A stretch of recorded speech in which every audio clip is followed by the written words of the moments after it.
Ayo closing.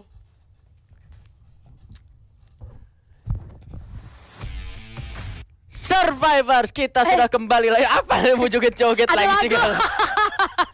Kita udah balik lagi untuk menyaksikan 2 round terakhir di final grup A. Yang mana ternyata tadi sempat ada dominasi dari OP Griffin dan pada akhirnya di kala hari RRQ berhasil dapetin Booyah dengan poin eliminasi yang fantastis, 18 kill kalau Wow, nggak salah hitung. 18 kill. Yap. Harusnya tambahin 2 biar bulat jadi 20 ya. 20. Tapi harusnya dengan 18 kill dan mereka berhasil dapetin Booyah, ini artinya 18 tambah 12 ya 30 poin.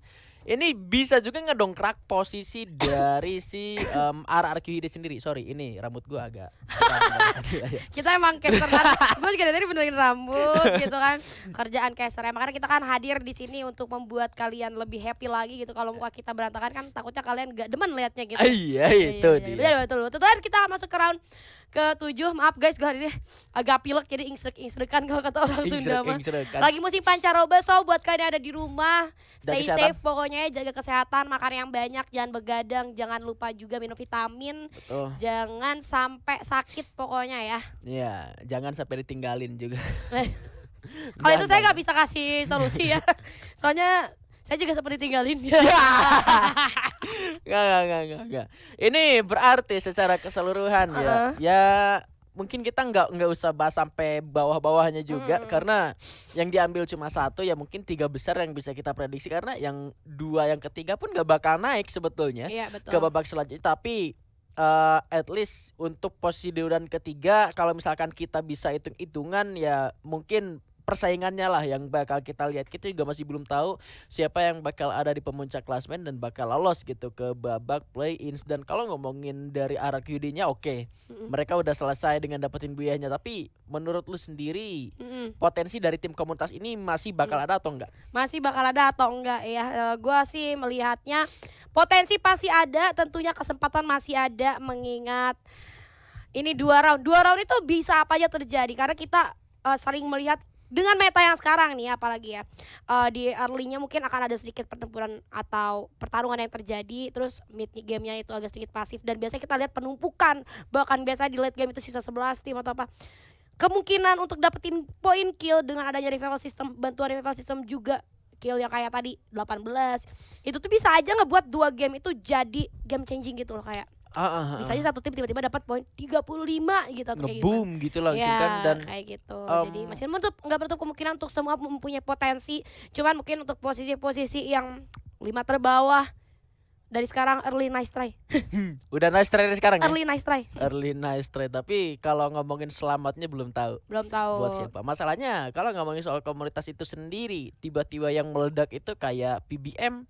BBM barusan berhasil dapetin kill lebih dari 10 gitu loh, 12 kill kalau nggak salah lihat. Terus dari GS juga tadi sempat meledak di Purgatory yang pertama, tapi ini dia kita akan masuk menuju ke Purgatory yang kedua. Survivors pesawatnya sudah bergerak dari arah Mount Villa menuju ke area Skill Lodge dan di area bagian bawah tentunya di arah sentral. Madora Prime sepertinya tidak akan sendirian, sudah akan ditemani oleh tim dari King yang juga turun di area sentral dan sepertinya bakal ada early fight yang akan segera terjadi. Bakal ada early fight yang segera terjadi. Kita lihat di sini banyak banget yang sudah ada di daerah sana di Fire Brigade. Ada satu tim juga tapi sentral kali ini bakalan coba untuk ditahan dulu aja karena mereka juga butuh lootingan, mengingat sentral juga banyak banget bangunan yang bisa mereka maksimalkan terlebih dahulu dalam segi looting sebelum mereka melakukan early fight. Boleh aja early fight, tapi karena banyaknya compound juga ya mereka bisa buying time selama mungkin. Tapi kita lihat di sini dari seorang Ervian Zaksisi sudah memberikan satu tembakan ke arah depan, arah yang cukup jauh terhadap teman-teman daripada tim Persis Esports kali ini. Yap. Tapi kali ini boys sepertinya akan sulit diselamatkan sehingga tuh RR9 berhasil untuk mendapatkan 1 poin eliminasi pertamanya. Dan waduh, ini bahaya juga buat Persis Esports. Masalahnya dari beberapa game juga mereka masih belum bisa dapetin poin yang maksimal karena jujur aja untuk poin di posisi pertama ini nggak bisa ditunjang dari performa 1 game aja gitu ya, kan harus seimbang. Dan di arah lain ada pertempuran kembali, ada Ahnaf harus terculik, tim Galaxia Sorfus bertempur bersama dengan Rebellion Tabor yang di game sebelumnya juga mereka sama-sama ketemu di area dari Skillots itu sendiri, yang ngebuat dari Rebellion Tabor berhasil menangin tempurnya. Galaxy Sorpus sisa satu pun cabut, dan kejadian di game Purgatory yang kedua masih belum tahu, tapi kita melihat masih ada Ryu sendirian saat rekannya tertumbangkan, malah mau di end sama temennya sendiri gitu ya. Karena Namora Logos terjatuh, rupanya KP Zodiac harus tereliminasi, tapi dengan datangnya seorang Crime hampir saja membuat Madura Prime Esports kewalahan. Sehingga kali ini dua playernya masih bisa untuk diselamatkan kembali, tetapi dari belakang Osfora dengan granatnya di arah dalam juga ada Zero yang harus terjatuh. Sayangnya RRQ Hide nggak semuanya ada di sana. Sayangnya RRQ Hide nggak ada di sana semua, itu membuat backup dari RRQ Hide kekurangan sekali gitu kan, dari segi vision juga kurang. Apalagi tadi yang udah gua bahas, Central dengan 4 versus 4 aja banyaknya bangunan kayak gini akan membutakan vision dari masing-masing tim. Apalagi cuman berdua atau sendiri gitu. Kekurangan manpower di sini berpengaruh penting, dan peluang kemenangan akan didapatkan oleh tim yang unggul dalam segi manpower ya, yaitu adalah tim Madura Prime.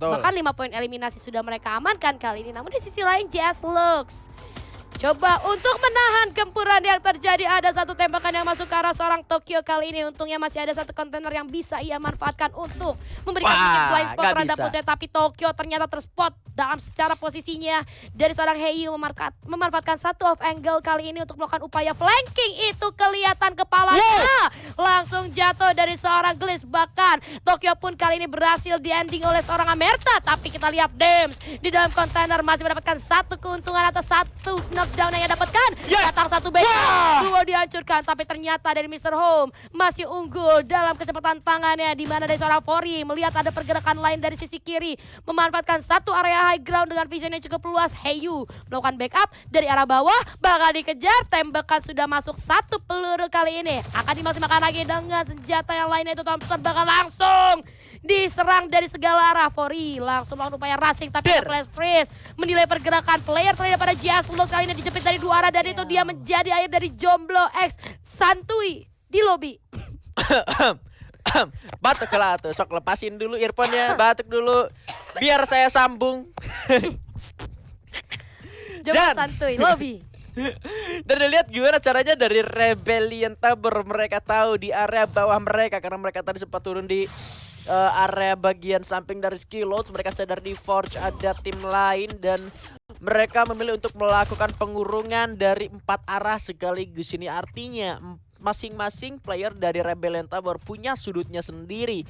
Masing-masing playernya punya informasinya sendiri. Takedown 1 dan Heiyu yang menjadi kuncinya. Takedown 1, satu rekannya juga dapetin satu takedown meskipun Amertanya tumbang, tapi terbayar dengan 2 takedown pertama yang diberikan oleh Rebellion Tabor ketika masuk ke Forge. Ini membuat dari JS-nya sendiri kewalahan dan kekurangan manpower. Meskipun nggak Amertanya harus ditumbangin dan langsung di ending, tapi at least temannya tahu gitu loh musuhnya ada di sebelah mana. Mr. Home masuk dengan M60-nya juga takedown lagi. Satunya lagi tinggal ada di depan Heiyu yang dicicil juga sama Fori dari bagian high groundnya, membuat dari JS Lux itu sini gak bisa gerak lagi kemana-mana dan gak bisa segalak di Purgatory yang sebelumnya.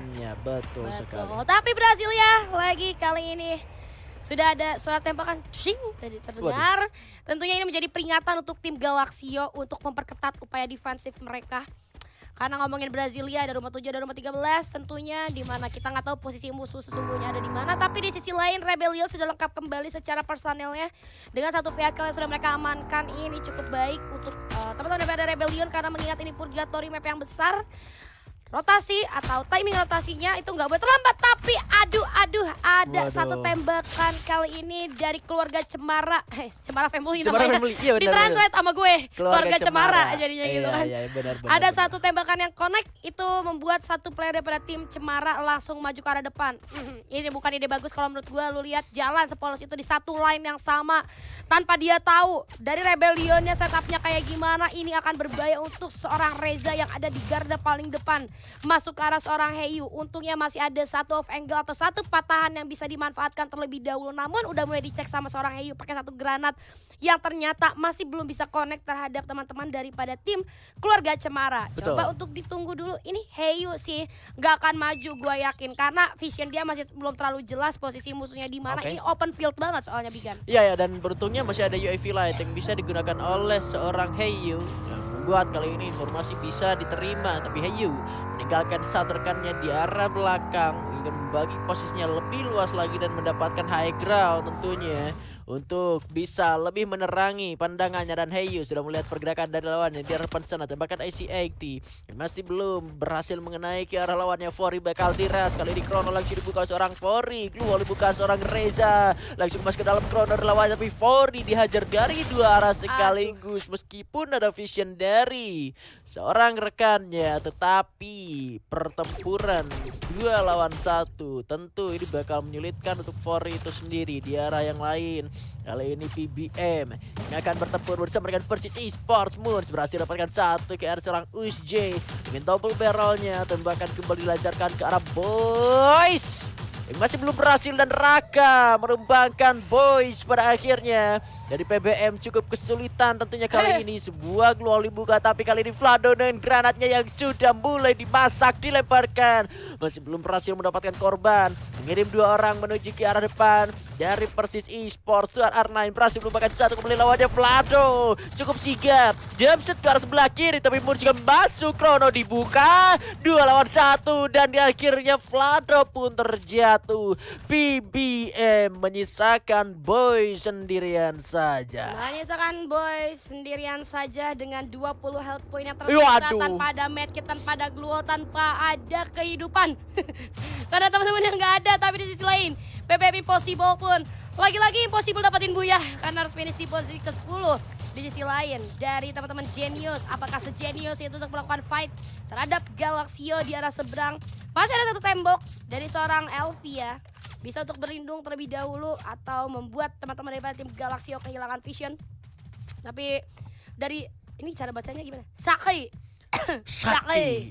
Pakai kol-kola. Pakai kol-kola. Jangan maksain kalau misalkan nanti malah tenggorokannya gatel ya. Iya, Saki. Nanti batuk. Nama jadi gatel gitu kan. Iya. Tapi itu ada yang lewat arah kiri kali ini. Waduh. Imax dengan salah satu vehicle-nya memberikan distraksi, tapi ada tembakan yang masuk. Masih ada respon glual tapi langsung diras begitu saja. Dashan Shakraf juga berhasil connect dan kendaraannya sudah terbakar di arah belakang. Teman-teman arah kiri yang lain coba untuk memberikan backup.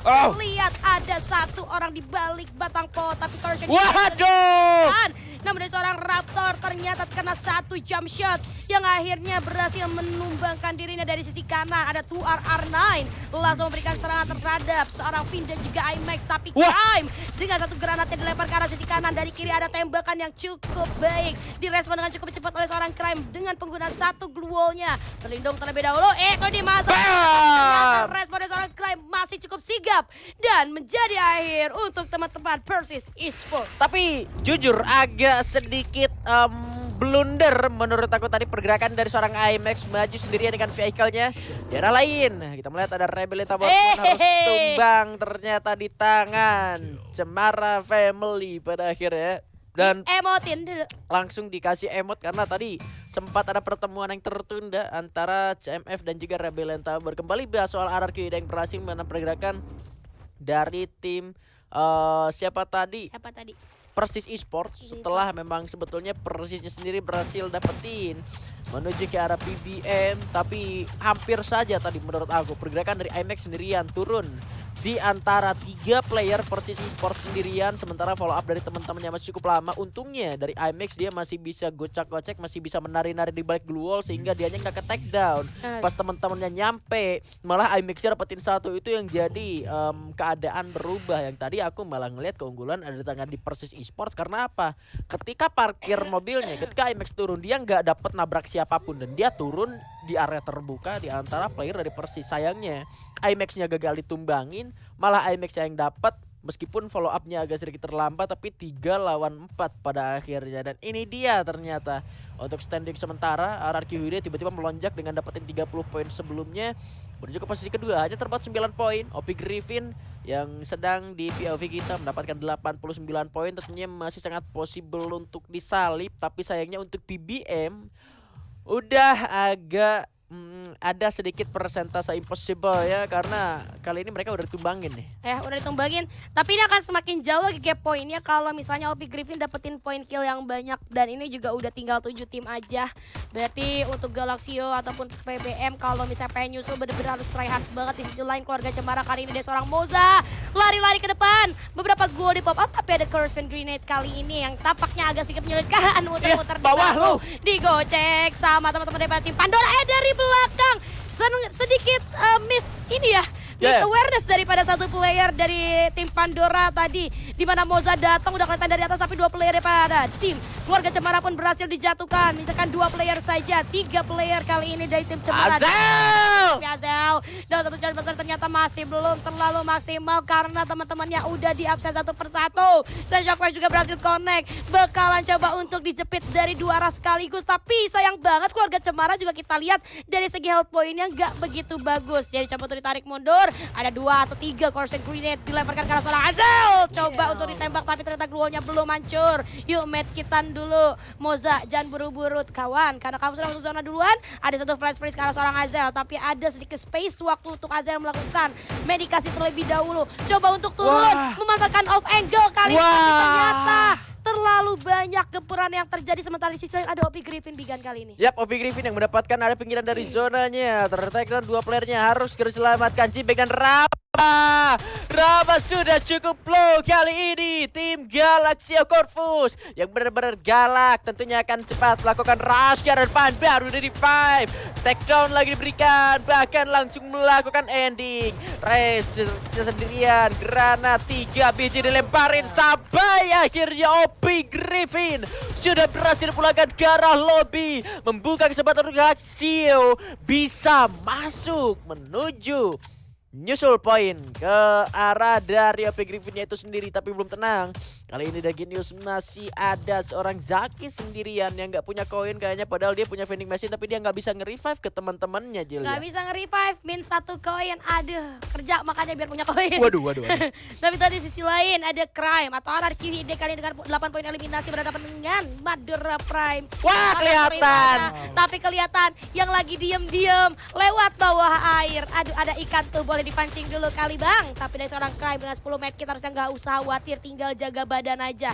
Tadi ada beberapa Corset Grenade juga dia coba lemparkan, tapi secara positioning gue bisa akui RRQ Hide sedikit lebih unggul daripada Madura Prime. Karena Madura Prime ada di luar zona, sementara mereka sudah mengamankan daerah yang cukup dekat terhadap circle. Tapi itu dia tadi baru kita bilang keunggulan yang dimiliki RRQ Hide. Madura Prime pun harus dipulangkan di posisi kelima kali ini Bigan. Betul sekali, tapi zonanya masih mengarah menuju ke arah tim dari GNS. GLX kali ini Galaxy akan masuk untuk mengancam Genius yang sudah dipulangkan di posisi yang keempat. Matchday sepertinya masih bisa melakukan revive ke arah seorang Ahnaf yang langsung dihidupkan kembali. RRQ Hide bakal ditahan oleh contender yang paling dekatnya yaitu Galaxio. Tapi kalau Galaxio-nya tempur duluan sama Cemara Family, ini bakal membuka kesempatan untuk Hide bisa masuk dengan cukup aman di waktu pertempuran. Randy mendapatkan Reza dan bahkan langsung di ending kali ini, membuat hanya 2 player tersisa dari keluarga Cemara. Masih ada Moza dan juga rekannya yang sudah berada di dalam zona.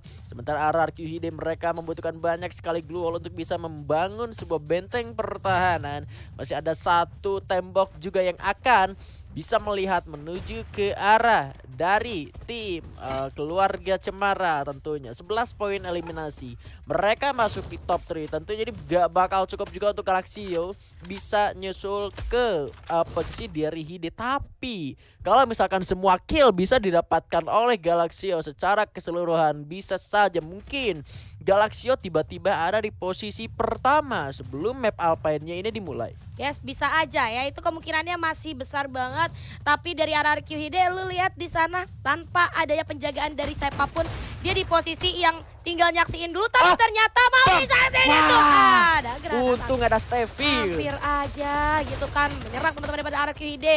Di mana positioning daripada RRQ sudah mulai terlihat oleh Galaxio. Sedikit demi sedikit maju ke arah depan dengan beberapa damage output yang masuk ke arah mereka, tapi masih bisa diantisipasi dengan Gluol yang mereka gunakan untuknya Galaxio belum ngeluarin Cursion Grenade. Hanya Wah. grenade aja tapi ternyata Waduh. 2-3 player langsung terjatuh di absen oleh teman-teman hebat tim Galaxio. What happened Aya Naon tadi? Lompat-lompat ke arah atas, balik lagi ke arah bawah. Ada grenade yang dilemparkan menutup perjalanan daripada RRQ. Dia tersisa 2 tim saja kali ini. Keluarga Cemara apakah akan mendapat keharmonisannya kali ini di round ke-7 kita di mana? Dari seorang Bila berhasil terjatuh. Respon yang cukup terlambat. Tapi Moza bisa Galaxio. dan ini dia Galaxio Tex the Booyah. Woo! Parah. Parah.